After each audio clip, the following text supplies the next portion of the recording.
আসসালামু আলাইকুম প্রিয় দর্শক, আশা করি আপনারা সবাই অনেক ভালো আছেন। রসুই রেসিপিতে স্বাগতম আপনাদের। রসুই রেসিপি মানেই ব্যতিক্রম রেসিপি। আজকেও তার ব্যতিক্রম নয়। আজকে করে দেখাবো মাংস রান্না। আর এই মাংস রান্নাটা এমনভাবে করে দেখাবো যারা ব্যাচেলর আছেন বা বিদেশে আছেন, যাদের জন্য মশলাটা গুঁড়ো করে নেওয়া বা বেটে নেওয়া কষ্টসাধ্য। আজকের রেসিপিটা তাদের জন্য খুবই হেল্পফুল হবে। তবে অবশ্যই রেসিপিটা আপনাকে শুরু থেকে শেষ পর্যন্ত দেখতে হবে।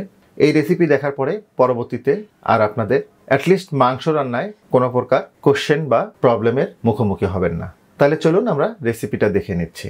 চুলায় একটা পাতিল গরম করে নিয়েছি আমি। এখন এখানে 200 ml মতো তেল দিয়ে দিচ্ছি। আমি আজকে 3 কেজি মাংস রান্না করে দেখাবো আপনাদের, আর সেই অনুযায়ী সকল ধরনের ইনগ্রেডিয়েন্টসগুলো অ্যাড করব। 5-6 টুকরো দারুচিনি দিয়ে দিচ্ছি। 1 চা চামচ মতো গোলমরিচ, 10-12টা এলাচ, 10-12টা লবঙ্গ, 2টো কালো এলাচ এবং 3টা তেজপাতা।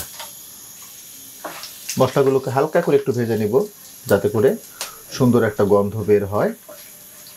মশলাগুলোকে একটু ভেজে নিলাম। 200 গ্রাম পেঁয়াজ কুচানো দিয়ে দিচ্ছি। পেঁয়াজগুলোর কালার পরিবর্তন হওয়া পর্যন্ত আমরা এগুলোকে একটু ভেজে নিব।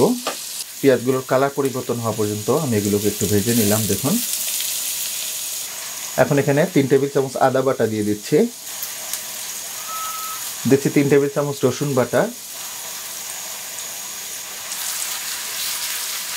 আদা এবং রসুন বাটাটাকে ভেজে নিতে হবে একটু, যাতে করে এর থেকে কাঁচা গন্ধটা চলে যায়। আদা ও রসুন বাটাটাকে একটু ভেজে নিলাম। হলুদ গুঁড়ো দিয়ে দিচ্ছি। আমি 2 টেবিল চামচ মতো হলুদের গুঁড়ো দিয়ে দিলাম। দিচ্ছি শুকনা মরিচ। আমি 3 টেবিল চামচ শুকনা মরিচ দিয়ে দিলাম। আপনারা আপনাদের স্বাদ মতো এটাকে অ্যাডজাস্ট করে নেবেন। দিচ্ছি জিরার গুঁড়া, 1.5 টেবিল চামচ জিরার গুঁড়া দিয়ে দিলাম। ধনিয়ার গুঁড়া দিয়ে দিচ্ছি, 1.5 টেবিল চামচ ধনিয়ার গুঁড়া দিয়ে দিলাম। দিচ্ছি লবণ। লবণটা আপনারা আপনাদের স্বাদ মতো অ্যাডজাস্ট করে নেবেন। আমি 3 টেবিল চামচ লবণ দিয়ে দিলাম।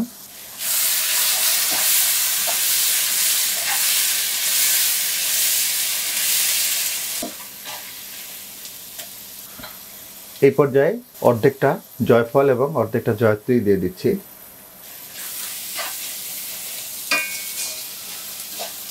শুকনো মশলাগুলো যাতে পুড়ে না যায় একটু পানি অ্যাড করব। 1 কাপ মতো পানি দিয়ে দিচ্ছি আমি।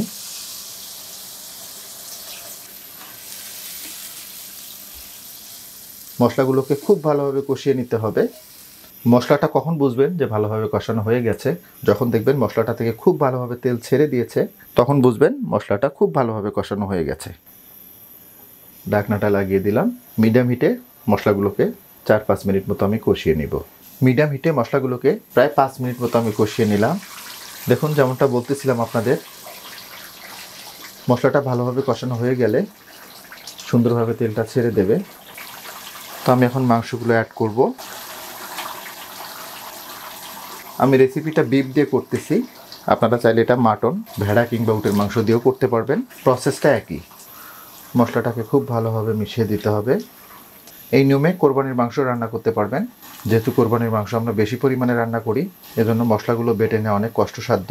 এরকম আস্ত মশলা দিয়েই রান্নাটা করতে পারবেন। ঢাকনাটা লাগিয়ে দিচ্ছি। হাই হিটে মাংসটাকে 10 থেকে 15 মিনিট রান্না করে নিব। হাই হিটে মাংসটাকে 15 মিনিট আমি জ্বালিয়ে নিলাম। দেখুন, মাংসটা থেকে কিন্তু প্রচুর পানি ছেড়ে দিয়েছে।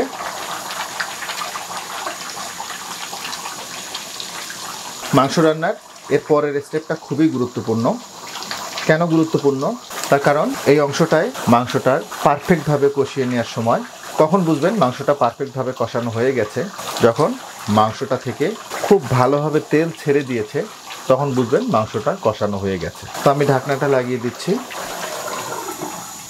আর এই পর্যায়ে চুলার তাপটাকে মিডিয়ামে নিয়ে আসবো। মাংসটাকে প্রায় আমি 25 মিনিট রান্না করে নিলাম। দেখুন, খুব সুন্দরভাবে তেল ছেড়ে দিয়েছে।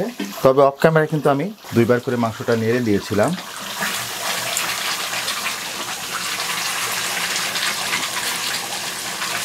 আমি মাংস রান্নার ধাপে ধাপে কিন্তু আপনাদের দেখিয়ে দিচ্ছি কোন সময় কীরকম তাপমাত্রা রাখবেন। তার কারণ মাংস রান্নায় চুলার তাপটাও কিন্তু খুবই গুরুত্বপূর্ণ। সময়ের সাথে সাথে তাপটাকেও কমিয়ে বাড়িয়ে নিতে হবে। দেখুন, যেমনটা বলতেছিলাম আপনাদের যে দ্বিতীয় পার্টটা খুবই গুরুত্বপূর্ণ। কেন গুরুত্বপূর্ণ? এই সময়টাতেই আপনার বুঝে নিতে হবে যে মাংসটা কষানো হয়ে গেছে। আর এই পর্যায়ে চেক করে দেখবেন মাংসটা কতটুকু সিদ্ধ হলো। সিদ্ধ ধরন অনুযায়ী আপনার এখানে পানি অ্যাড করবেন। আমি পানি দিয়ে দিচ্ছি, তবে পানিটা অবশ্যই গরম পানি দেবেন। কোনো অবস্থাতেই ঠান্ডা পানি দেবেন না। ঠান্ডা পানি দিলে মাংসর টেন্ডারনেসটা নষ্ট হয়ে যাবে। আমি প্রায় 2 কাপ মতো পানি দিয়ে দিলাম। এই পর্যায়ে 10-12টা কাঁচামরিচ দিয়ে দিচ্ছি। আর এই কাঁচামরিচটা ফ্লেভারের জন্য আমি ঢাকনাটা লাগিয়ে দিব। আর এই পর্যায়ে চুলার তাপটাকে মিডিয়ামেই রাখবো। মিডিয়াম হিটে মাংসটাকে আরও 20 মিনিট আমি রান্না করে নিব। মিডিয়াম হিটে মাংসটাকে 20 মিনিট রান্না করে নিলাম। দেখুন কত সুন্দর একটা কালার চলে আসছে।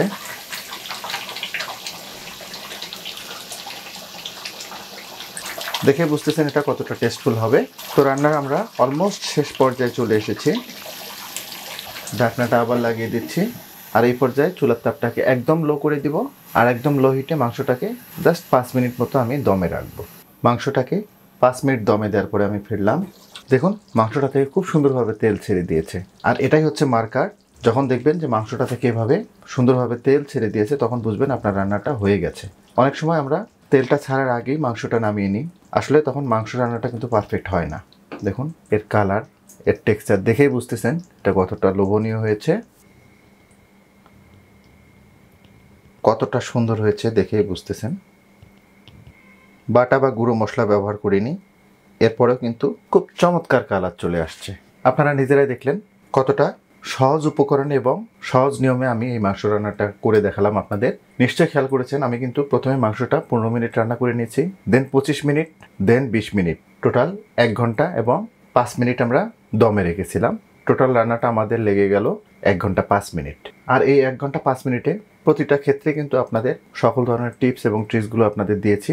আশা করব মাংস রান্নার এই রেসিপিটা আপনাদের অনেক উপকারে আসবে, সেই সাথে অনেক ভালোও লাগবে। যদি একটু হলেও ভালো লেগে থাকে তাহলে রিকোয়েস্ট করব লাইক, শেয়ার এবং কমেন্ট করার জন্য। আর আপনি আমার চ্যানেলে নতুন হয়ে থাকলে রিকোয়েস্ট করব আমার চ্যানেলটাকে সাবস্ক্রাইব করার জন্য। তো আজকে পর্যন্তই, আবার নতুন কোনো রেসিপি নিয়ে আপনাদের সামনে আসবো। সে পর্যন্ত সবাই অনেক ভালো থাকবেন, সুস্থ থাকবেন, নিরাপদ থাকবেন। আল্লাহ হাফেজ।